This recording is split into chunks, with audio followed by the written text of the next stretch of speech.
తెలంగాణ అనే మాట ఎక్కడ వినబడితే అక్కడ ఒక 30 సంవత్సరాలు తెలంగాణ కోసం ఎవరు పిలిస్తే వాళ్ళ దగ్గరికి, అది ఏ ఆర్గనైజేషన్ అన్నా కానీ, ఏ సంస్థ అన్నా కానీ, ఎక్కడ పెట్టినా పోయి ఆ ఉద్యమంలో భాగస్వాములమై తెలంగాణ ప్రజలు యావత్తు ఉద్యమం నడిపించింది. ఎందుకు అంటే ఈ అడుగడుగున ఈ ఆంధ్ర వాళ్ళ పెత్తనం ఏదైతుందో ప్రతి చోట వాళ్ళ పెత్తనం కనబడుతుంది. తెలంగాణ ప్రజలను, తెలంగాణ ఉద్యోగులను, తెలంగాణ అడ్వకేట్స్ను ప్రతి చోట తెలంగాణకు అన్యాయం జరుగుతుంది, తెలంగాణ ప్రాంతానికి, తెలంగాణ ప్రజలకు అన్యాయం జరుగుతుంది అనే ఉద్దేశంతో మనమందరం భాగస్వామ్యులమై తెలంగాణ తీసుకొచ్చినాం.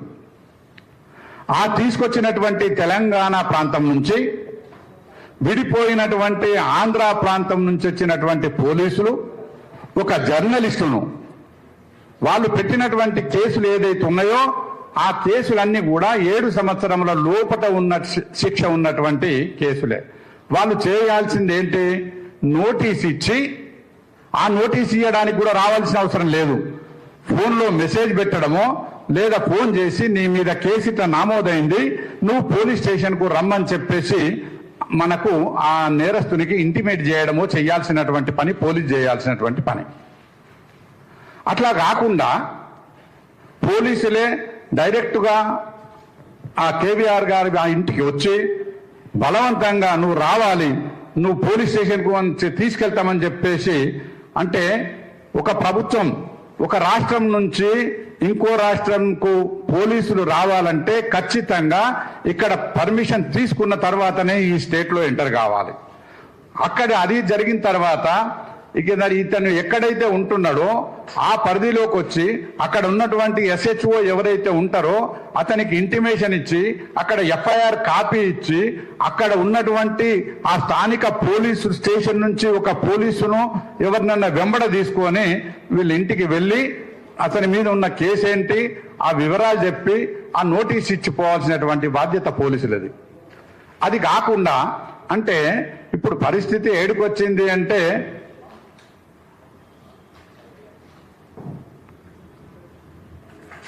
నిన్ననే శ్రీరామనవమి,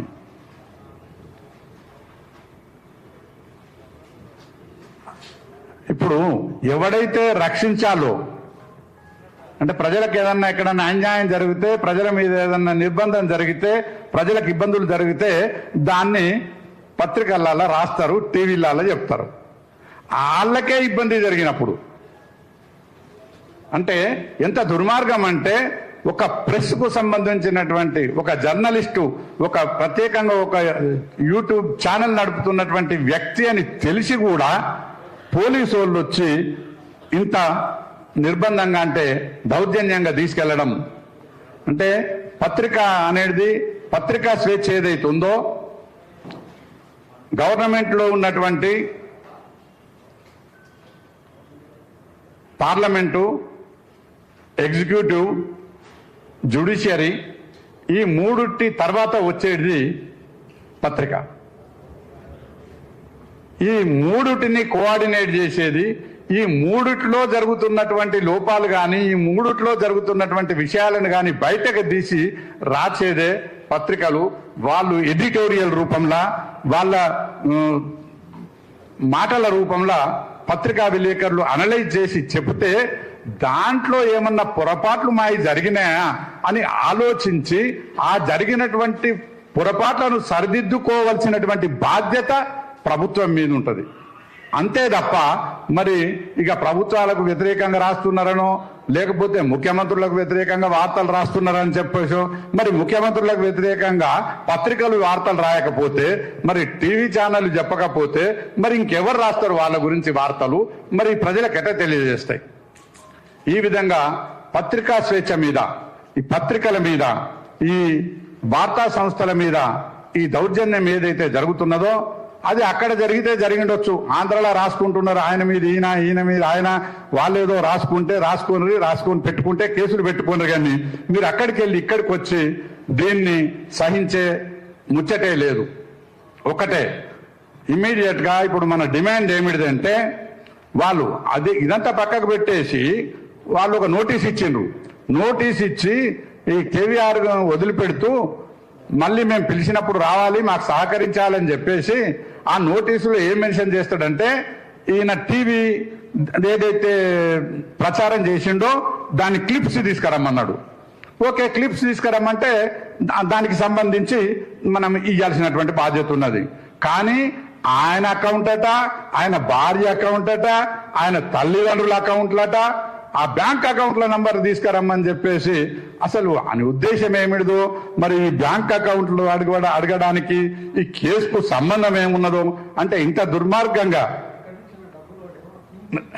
అంటే ఏమిటిది అని అంటే ఏదాకా అంటే ఇప్పుడు ఈయన మీద పెట్టినటువంటి కేసు ఏదంటే దాన్ని యాడదాకా తీసుకుపోయేటట్టున్నారు అంటే ఇదేదో అంతర్జాతీయంగా ఏదో కుట్ర జరుగుతున్నదని, ఇతని ఏదో పెద్ద దేశద్రోహి అని, ఈ దేశానికి సంబంధించినటువంటి సీక్రెట్స్ అన్ని తీసుకెళ్లి ఏదో వేరే దేశాలకు, పాకిస్తాన్కు లేకపోతే పక్క దేశాలకు, మన శత్రు దేశాలకు ఇస్తున్నాడని అంటే ఎంత దుర్గార్గమైనటువంటి సంఘటన అంటే ప్రతి మిత్రులారా అన్ని ఛానళ్ళు యూట్యూబ్లో స్టార్ట్ చేస్తే ఇప్పుడు అయిపోయినాయి. జనరల్గా పేపర్లు చూడడం అంటే పేపర్ మిత్రులు ఎవరైనా ఉంటే కూడా ఏం వేరే అట్లా అన్యదా భావించకండి.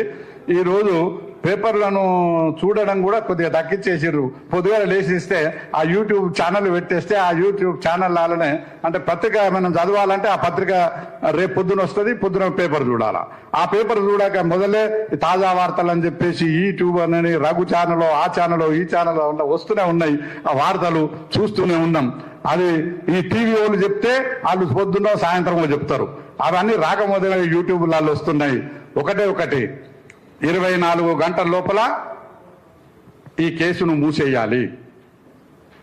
క్షమాపణ సంగతి తర్వాత మొదలు ఫైనల్ రిపోర్ట్ ఒకవేళ ఇవ్వకపోతే ఆంధ్ర వాళ్ళ ఈ చంద్రబాబు నాయుడు ప్రభుత్వం ఏదైతే ఉందో ఆ తెలుగుదేశం ప్రభుత్వం కానీ, తెలుగుదేశంకు సంబంధించినటువంటి వ్యక్తులు కానీ, ఈ తెలంగాణలో ఉన్నటువంటి తెలుగుదేశం నాయకులు కూడా ఎవరన్నా ఉంటే మీ నాయకుడికి మీరు చెప్పుకోండి, ఇది సరైనటువంటి పద్ధతి కాదు.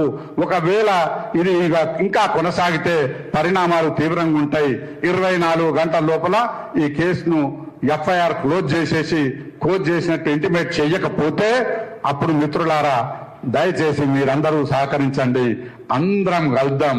ఒకవేళ యుద్ధమే ఈ ఛానళ్ళు, ఈ పత్రికలు యుద్ధం చేస్తే ప్రారంభిస్తే ఎట్లా ఉంటుందో ఒక్కసారి మళ్ళొకసారి నిరూపిద్దామని చెప్పేసి తెలియజేసుకుంటూ, తెలంగాణ తెచ్చుకున్నది ఆంధ్రుల పెత్తనం వద్దని, ఆంధ్రులతో వైరం కాదు. పాశం యాదగిరి అన్న గారికి తెలుసు. నేను మొట్టమొదటిసారి కేసీఆర్ను ఎప్పుడైతే కేసీఆర్ 1000 నాగళ్లతో రామోజీ ఫిలింను సిటీని దున్నిస్తానో ఆ తర్వాత ఇమ్మీడియట్ గా ఆయన 1000 నాగళ్లను విడిచేటి ఒక్క నాగలతో కూడా దున్నియలేదు. ఉల్టా దాన్ని లీగలైజ్ చేసి ఇంట్లో పొరపాటు ఏమీ లేదని చెప్పేసి కేసీఆర్ ప్రకటించిన తర్వాత నేను కేసీఆర్ మీద తీవ్రంగా యుద్ధం చేయడం జరిగింది. అప్పుడు ఈ పత్రికలన్నీ కేసీఆర్ మీద నేను ఎక్కడ మాట్లాడినా, ఏ ప్రెస్ మీట్ పెట్టినా ఎవరు రాయకపోతే నేను చివరికి ఏం చేసినంటే ఆ కేసీఆర్కి ఏదైతే ప్రశ్నలు వేసినో ఆ ప్రశ్నలన్నింటినీ పేపర్ యాడ్ రూపంగా, ఆ పేపర్ యాడ్గా డబ్బులు కట్టి పేపర్ యాడ్ వేయమంటే కూడా ఆ పత్రికలు పేపర్ వేయకపోతే వాళ్ళకు నోటీస్ ఇచ్చిన. నేను పేపర్ యాడ్ ఇస్తే నా పేపర్ యాడ్ని మీరు ఎందుకు ప్రకటిస్తలేరు, దానికి నాకు రిప్లై ఇవ్వండి అని చెప్పేసి. ఇక ఇప్పుడైతే ఆ అవసరం మనకేం లేదు. మన చేతులు అన్ని యూట్యూబ్లు ఉన్నాయి. మా చేతులు అంతా మనం ఎంతవరకు చేయగలుగుతామో అంతవరకు చేయగలుగుతాం. ఈ ఆంధ్ర పెత్తనాన్ని ఇట్లనే సహిస్తే వాళ్ళు మళ్ళా వస్తారు. అంటే నిజంగా ఇప్పుడు ఒక చెప్పాలంటే ఇప్పటికీ కూడా వాళ్ళ పెత్తనమే ఉంది, ఇప్పటికి కూడా వాళ్ళ వార్తా సంస్థలే ఉన్నాయి, ఇప్పటికీ కూడా వాళ్ళ మీడియానే ఉన్నది, ఇప్పటికీ కూడా వాళ్ళు చెప్పాలనుకుంటున్నదే చెప్పుకుంటున్నారు, వాళ్ళు చేయాలనుకున్నదే చేసుకుంటున్నారు, వాళ్ళు రాయాలనుకున్నదే రాసుకుంటున్నారు. కాబట్టి దీనంతటినీ మనము కంట్రోల్ పెట్టాలంటే అందరూ మిత్రులందరూ ఏకం కావాలి. చిన్నవాళ్ళం అనుకుంటున్నారేమో, అట్లా ఏం కాదు.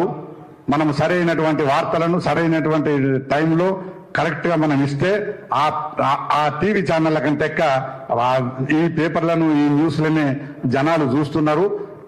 అది ఇప్పుడు చూపించాలంటే ఈ సందర్భం మనకు ఒక మంచి అవకాశం దొరికింది. ఇవాళ కేవీఆర్ మీద దాడి జరిగిందని చెప్పేసి ఒకవేళ మీరందరూ ఊరుకుంటే రేపటి నుంచి మెల్లమెల్లగా స్టార్ట్ అవుతుంది. ఇవాళ కేవీఆర్ మీద అవుతుంది, రేపు రఘు మీద అవుతుంది, ఇంకో తమ్ముడి మీద అవుతుంది. మీ అందరి మీద ఈ దాడులు ఖచ్చితంగా కంటిన్యూ అవుతాయి. కాబట్టి ఈ రోజు దీంతో ఇక్కడ పులిస్ స్టాప్ పెట్టాలని చెప్పేసి కోరుకుంటూ ఈ అవకాశం ఇచ్చినందుకు కృతజ్ఞతలు. థ్యాంక్ యూ అన్నా. మీలాంటి